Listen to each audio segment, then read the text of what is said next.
Hello दोस्तों, आज हम डिस्कस करने वाले हैं आरपीएफ का मॉक टेस्ट। ये पहला मॉक टेस्ट रहेगा। इस मॉक टेस्ट में 35 क्वेश्चन होने वाले हैं। आपको ये पता चल जाएगा इन 35 क्वेश्चन से आपकी कितनी तैयारी है, आपने कितने जो तैयारी कर रखी है आपने किस लेवल तक कर रखी है। चलिए इस मॉक टेस्ट को शुरू करते हैं। आपने हर क्वेश्चन में आपको 4 सेकंड का समय मिलेगा। आपने ये बताना आपका इसका आंसर क्या होगा। इसका जो राइट आंसर है वो ये होना चाहिए और ये नहीं होना चाहिए। तो चलिए क्लास को शुरू करते हैं। पहला क्वेश्चन है, तत्वों का सबसे पहले वर्गीकरण किसने किया था। ऑप्शन देखो, लोथर मेयर ने, न्यूलैंड्स ने, मेंडलीफ ने या फिर डो ब्रेनर ने। बताओ इसका आंसर क्या होगा।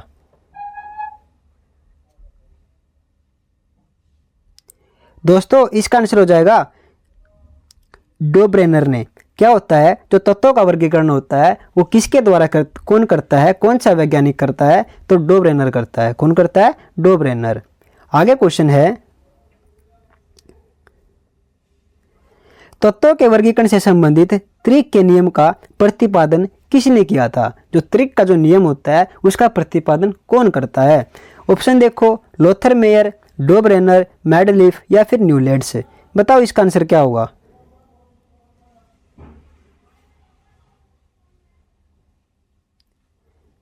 दोस्तों इसका आंसर हो जाएगा डो ब्रेनर। क्या होता है, जो त्रिक का नियम होता है उसका प्रतिपादन भी डो ब्रेनर ही करता है। आगे क्वेश्चन है, तत्वों के वर्गीकरण से संबंधित अष्टक का नियम का प्रतिपादन किसने किया था। जो अष्टक का नियम होता है उसका जो प्रतिपादन है वो कौन करता है, कौन सा वैज्ञानिक करता है। ऑप्शन देखो, ड्रामा, डो ब्रेनर, न्यूलैंड्स या फिर मेंडलीफ। बताओ इसका आंसर क्या होगा। दोस्तों इसका आंसर हो जाएगा न्यूलैंड्स। क्या होता है, जो अष्टक का जो नियम होता है उसका प्रतिपादन करने वाला न्यूलैंड्स होता है। न्यूलैंड्स करता है किसका, अष्टक के नियम का प्रतिपादन। आगे क्वेश्चन है, किस वैज्ञानिक ने सर्वप्रथम सबसे पहले आवर्त सारणी का निर्माण किया था। वो कौन से वैज्ञानिक ने किया था। ऑप्शन देखो, मेंडलीफ ने, मोसले ने, डाल्टन ने या फिर रदरफोर्ड ने। बताओ इसका आंसर क्या होगा।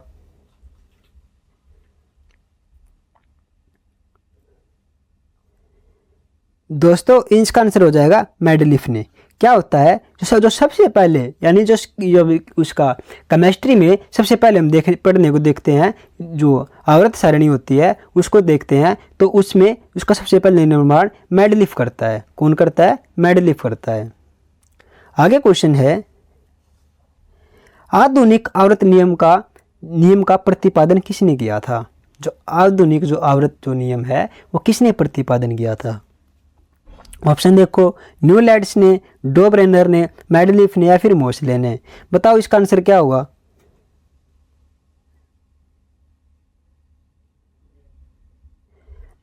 दोस्तों इसका राइट आंसर हो जाएगा मोसले ने। क्या होता है, जो आधुनिक आवर्त जो नियम होता है उसका जो प्रतिपादन है वो कौन करता है, वो मोसले करता है। आगे क्वेश्चन है, मेंडलीफ की आवर्त सारणी में तत्वों के वर्गीकरण का आधार क्या है। ऑप्शन देखो, परमाणु द्रव्यमान, परमाणु संख्या, परमाणु आयतन या परमाणु घनत्व। बताओ इसका आंसर क्या होगा।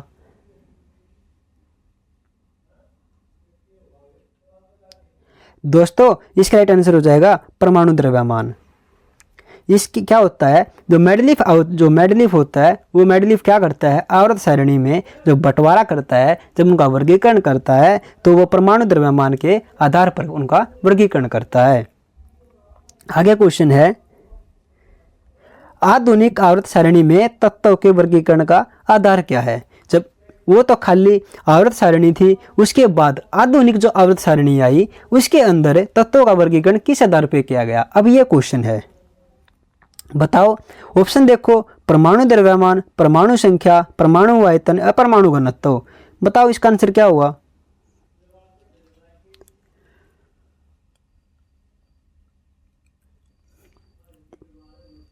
दोस्तों इसका राइट आंसर हो जाएगा परमाणु संख्या।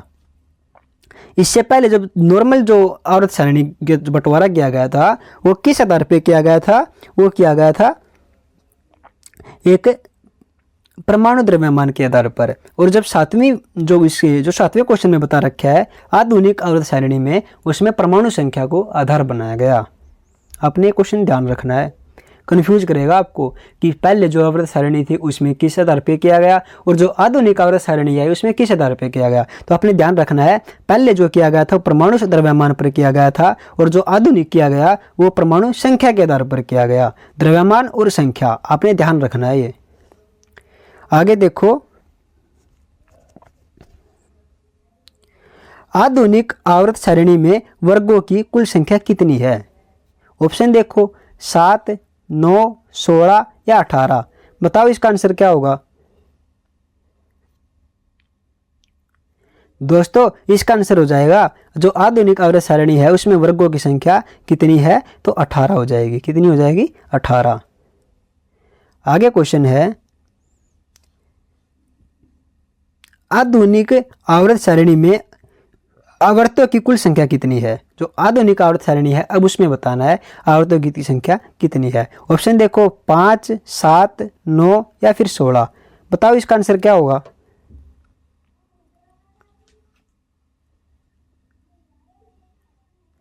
दोस्तों इसका आंसर हो जाएगा 7। कितनी हो जाएगी, 7। आगे क्वेश्चन है, आधुनिक आवर्त सारणी में तत्वों को व्यवस्थित किया जाता है तो किस आधार पे किया जाता है, वो देखो। घटते हुए परमाणु भार में, बढ़ते हुए परमाणु भार में, बढ़ते हुए परमाणु आयतन में या फिर बढ़ते हुए परमाणु संख्या में। बताओ इसका आंसर क्या होगा।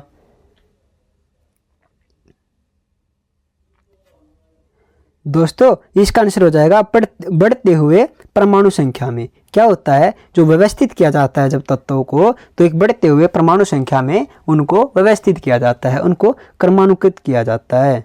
आगे क्वेश्चन है, किस वर्ग के तत्वों को सिक्का धातु कहा जाता है। किस वर्ग के तत्वों को हम सिक्का धातु बोलते हैं। ऑप्शन देखो 1, 11, 12 या फिर 14। बताओ इसका आंसर क्या होगा। दोस्तों इसका आंसर हो जाएगा 11। किस वर्ग के तत्वों को, 11 जो वर्ग है उसके तत्वों को हम सिक्का धातु बोलते हैं। आगे क्वेश्चन है, शून्य समूह में रखे गए तत्व किस नाम से जाने जाते हैं। तो किस नाम से जाने जाते हैं ये बताओ। ऑप्शन देखो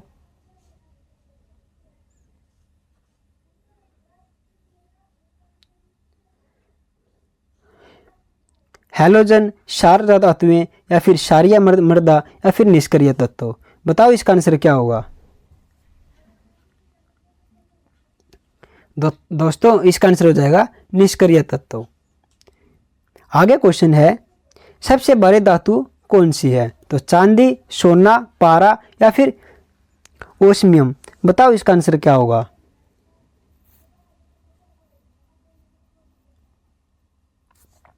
दोस्तों इसका आंसर हो जाएगा ओस्मियम।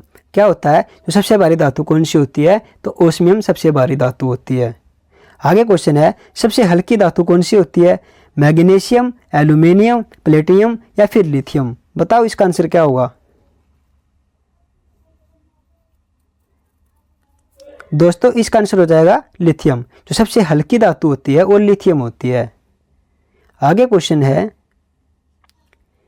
निम्नलिखित में से कौन सा तत्व सर्वाधिक विद्युत ऋणात्मक है।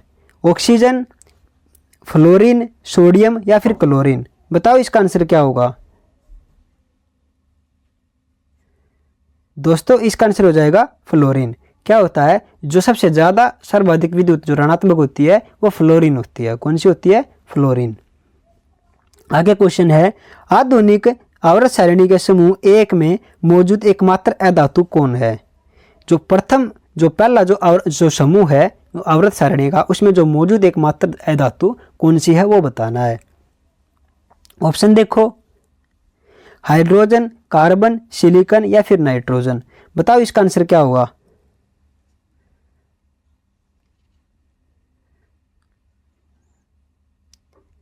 दोस्तों इसका आंसर हो जाएगा हाइड्रोजन। क्या होता है, जो हाइड्रोजन होती है वो पहले समूह में एक अधातु होती है। आगे क्वेश्चन है, आवर्त सारणी में अधातुओं को किस ओर स्थान दिया गया है। किस ओर स्थान दिया गया है आवर्त सारणी में अधातुओं को। ऑप्शन देखो दाहिनी ओर, बाईनी ओर, बीच में या फिर कोई नहीं। बताओ इसका आंसर क्या होगा।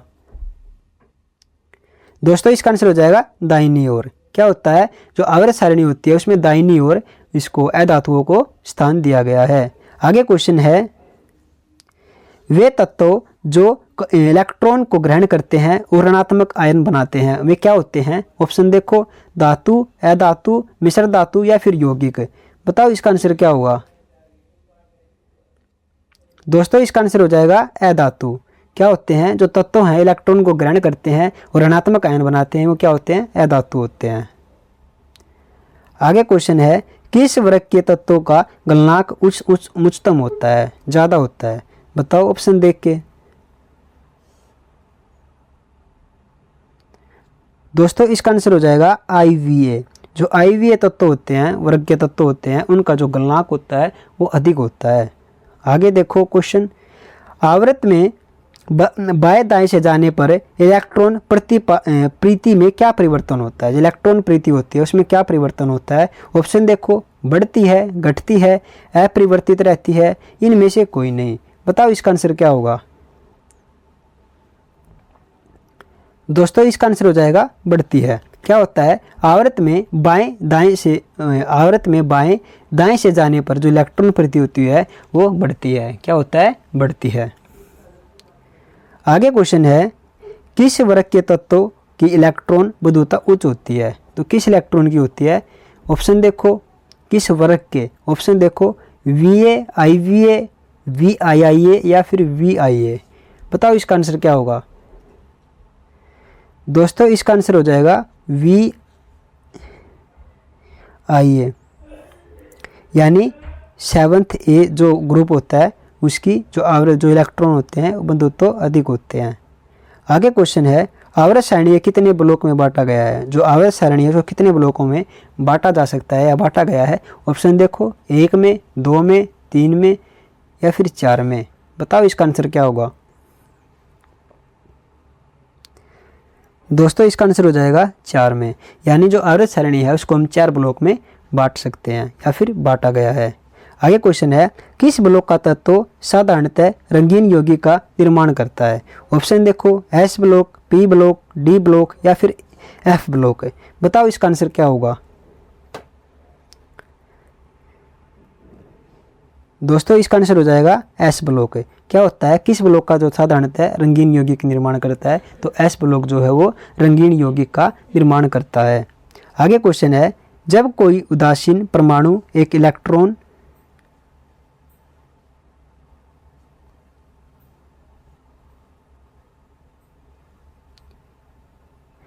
ग्रहण करता है तो क्या होता है?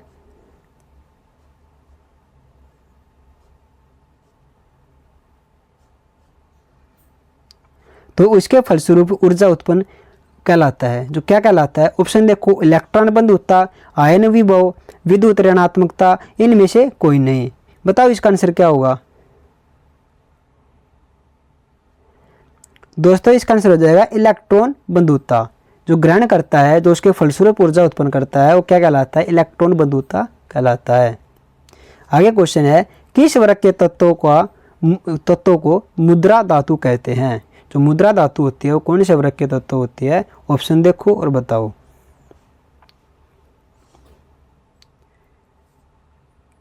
दोस्तों इसका राइट आंसर हो जाएगा B। जो B वर्ग होता है उसके जो तत्व होते हैं वो मुद्रा धातु कहलाते हैं। आगे क्वेश्चन है, मेडलीफ का संबंध किस देश से है? जो मेडलीफ है उनका जो संबंध है वो किस देश से है? फ्रांस से, रूस से, USA से या फिर इटली से? बताओ इसका आंसर क्या होगा? दोस्तों इसका राइट आंसर हो जाएगा रूस से। जो मेडलीफ है उसका संबंध रूस देश से है। किस देश से है? रूस से। आगे क्वेश्चन है, आधुनिक आवर्त सारणी के किस समूह में केवल 7 तत्व हैं? तो किस समूह में 7 तत्व हैं? ऑप्शन देखो और बताओ। 1 में, 2 में, 3 में या फिर 4 में? बताओ इसका राइट आंसर क्या होगा? दोस्तों इसका राइट आंसर हो जाएगा 1 में। जो एक ग्रुप है, जो पहला प्रथम समूह है उसमें केवल 7 तत्व हैं। कितने हैं? 7। आगे क्वेश्चन है, किस वर्ग के तत्वों को आयस्क बनाने वाले तत्व कहते हैं? ऑप्शन देखो और बताओ। दोस्तों इसका राइट आंसर हो जाएगा 6th ए, यानी जो 6th ए जो तत्व ग्रुप वर्ग है उसके तत्वों को आयस्क बनाने वाले तत्व कहते हैं। आगे क्वेश्चन है, किस वर्ग के तत्वों को संयोजकता 2 होती है? किस वर्ग के तत्वों की जो संयोजकता होती है वो 2 होती है? ऑप्शन देखो और बताओ।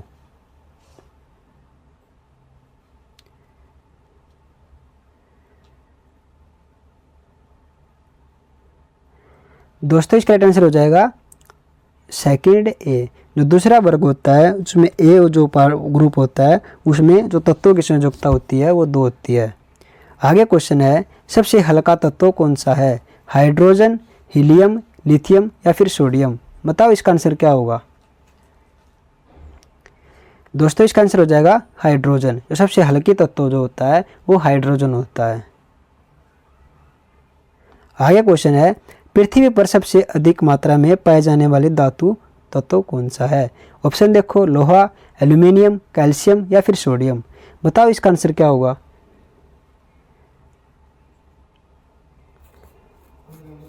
दोस्तों इसका आंसर हो जाएगा एल्यूमिनियम। पृथ्वी पर सबसे ज़्यादा अधिक मात्रा में पाए जाने वाली धातु कौन सी है? तो एल्यूमिनियम है। आगे क्वेश्चन है, पृथ्वी पर सबसे अधिक मात्रा में पाए जाने वाला तत्व कौन सा है? ऑप्शन देखो, ऑक्सीजन, सिलिकॉन, एल्यूमिनियम या फिर लोहा? बताओ इसका आंसर क्या होगा।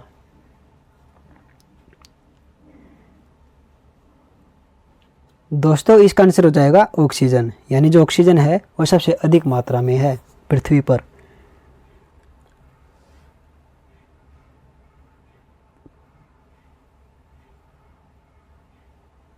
आगे क्वेश्चन है, प्रत्येक आवर्त सारणी प्रत्येक आवर्त का नियम, जो प्रत्येक आवर्त का अंतिम सदस्य होता है, एक धातु, एक हाइड्रोजन या फिर एक निष्क्रिय गैस या फिर एक उपधातु?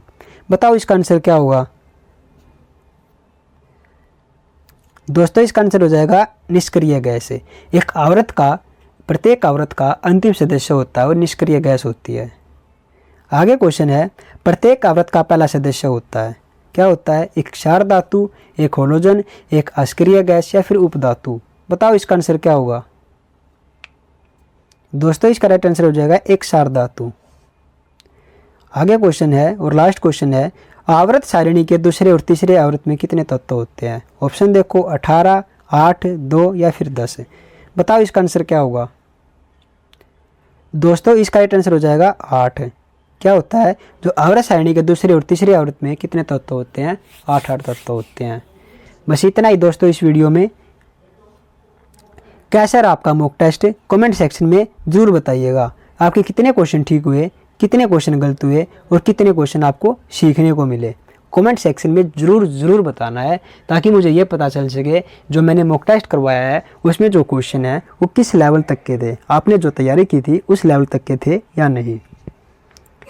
दोस्तों अगर मॉक टेस्ट पसंद आए तो लाइक करिएगा, शेयर करिएगा और अपने दोस्तों के पास ज़रूर बताइएगा कि मॉक टेस्ट लगाओ, आपकी तैयारी को पता चल जाएगा।